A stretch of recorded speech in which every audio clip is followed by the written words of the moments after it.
What's going on, guys? My name is TheBasher-ForkBomb HD, and I'm really excited to be announcing my brand new script for this device here. Now, if you don't know what it is, it's actually called the Bash Bunny, and what the Bash Bunny does is so you plug it into a computer. Now, if you want to program it, you want to make sure that the slot is all the way to the USB portion, so the slot wants to be facing the USB plug or whatever it's called. And then if you turn it either two ways, there's three ticks. The one near the USB, the most farthest near the USB, is the one you want to turn on to program and install scripts. Then the other two are just, which I'll explain later, is where you put like switch 1 or switch 2 is where you put. Now switch 1 is the one farthest to the flat side, and then the middle one is switch 2. So you just want to plug this baby in. I get my script installed, make sure the thing is in the tick, the little switch is all the way to the far to where the USB plug is at. Plug it in. We'll do that right now, and it will detect it after a couple seconds.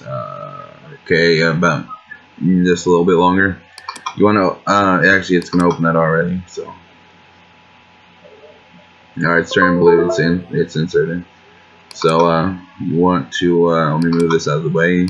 So what you want to do is you want to go to your payloads. As you can see, these are the switches I was talking about.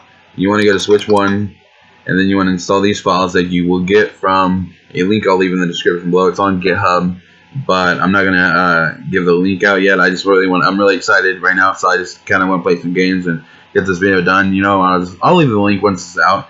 I just wanted to be on the official Hack 5, and you guys don't have to go like to my my pull request or whatever. Well, it's hard when I don't know. I guess I'll leave a link, but it's really cool because I can't wait to see. I just want to leave the link because I know it's official then, and I can just go back and look on it because Hack 5 is one of my favorite places to go. Yeah, so I'm really excited to even be putting it on there. I had troubles with their USB rubber ducky, yes, but Hack 5 will still be one of my #1 stores. And then another one of my #1 stores, Maltronics. You guys can go check them out, or you can go to hack5.com. Either one doesn't matter. But I really enjoy them. I love their devices. I love Maltronics devices. They're pretty cool. So. Yeah, so all you want to do is you want to get these files from the link below. So you want to click on it and you want to download the files, or download the repository, and you could do that, or but it's pretty cool. And all you want to do is you want to get out your USB rubber ducky, make sure it's plugged in, put them in this switch 1, which is farther to the flat side than anything. So once you do that, you'll have it installed. It's pretty cool. So yeah, that's all you want to do, and then once you plug it in, wait a couple seconds, make sure it's a clear screen like this. Let me show you. This is a clear screen right here. It's all blue, nothing's open, nothing's like registered your cursor, nothing. So you don't want to like be like that, it'll fuck it up. You don't want to be like that, leave that. Well, you can leave stuff open, but I just want to recommend it. I recommend a flat screen, and I did have to redo my pull request, or not redo, but I had to remove one, and then the 56th one was, no, I didn't make 56 or 356, but it was actually how many pull requests there already previously was. But yeah, so mine is the 356 pull request, and I had to update delays because obviously it was too fast for the computer to even register it. It registered after it was so fast. It registered after the what is it? Shit. So it registered it. It registered the commands, but it didn't register the one. If I put the delay too fast, it would which is what I did. It would go until one point, and then it would stop. And we're not really stop. It won't do that command. Just leave it blank. It's just like not even there. It will bypass that command.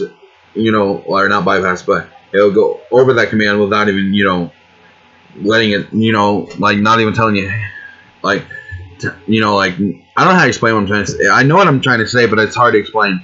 It's like, I said a really good example earlier, but I can't remember what it was. But, okay, so let's say, so if I have one that, if I have a script, and what it does is it's going to right click this. I don't know if you really can do this. I'm just trying to give you guys an example so I can explain to you. So, like if I went here and then, no, that's not an example. Let me see. So if it went here, open that up, it typed in PowerShell, and then it pressed Control Shift, I do believe Enter. Yeah, Control Shift Enter. Which would run an application as administrator, which they would have to go over it. So it, like if it didn't register it, register the previous command, which the previous command, when it gets to the prompt, the UAC prompt, I do believe it's what it's called to be exact, but I call it the administrator prompt. But the administrator prompt, so it would pop up, and what it's supposed to do is put it's supposed to use the arrow keys and put the option to the left, which is yes, so it can open up the application and proceed further.